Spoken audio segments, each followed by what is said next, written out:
বাড়িতে গেছে তারা বাবা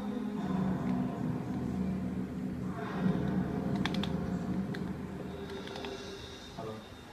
কিরে কোথায় তুই আমি মুকুটপুরে আছি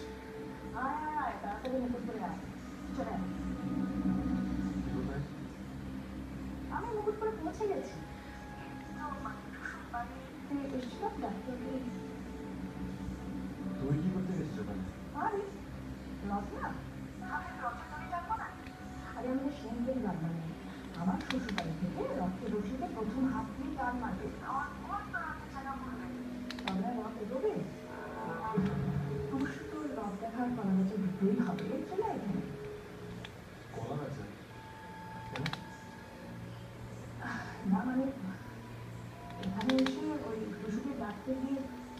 আমার তো খারাপ লাগলো জানিস কেন বিচ্ছু আর টুসুর মধ্যে মানে ওটা দুজনকে একটা ঘনিষ্ঠ অবস্থায় দেখলাম তো দুজন আমার খুব খারাপ লাগলো না আমি বিশ্বাস করি না। আমি বিশ্বাস করি না। বিশ্বাস করবি তুই কেউ বিশ্বাস করে কোনোদিনও করতে আছে সব বিশ্বাস তো ওই টুসুর ওপর না দু টাকার মেয়েটার ওপর বিশ্বাস করি মনে নেই কিছু বৌদি কি হয়েছিল মনে নেই তোর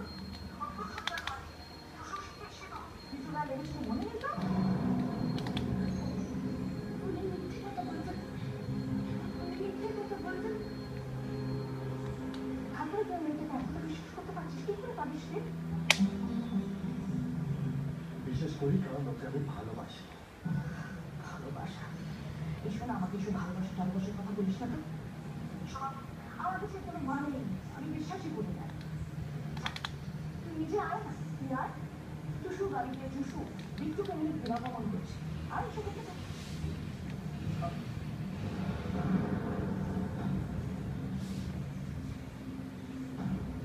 আর কত পা বাড়াবে গীতা পাপের বোঝা আর কত বাড়াবে গীতা পাপের বোঝা তো বাড়িয়ে চলেছে শ্রীকৃষ্ণ শিশুপালের সত্য অপরাধ ক্ষমা করে দিয়েছিলেন কিন্তু এই যুগের কৃষ্ণ তোমার অপরাধ ক্ষমা করবেন কিনা কারণ একটা কথা মনে রাখো গীতা পাপ কিন্তু তার পাপকেও ছাড়ে না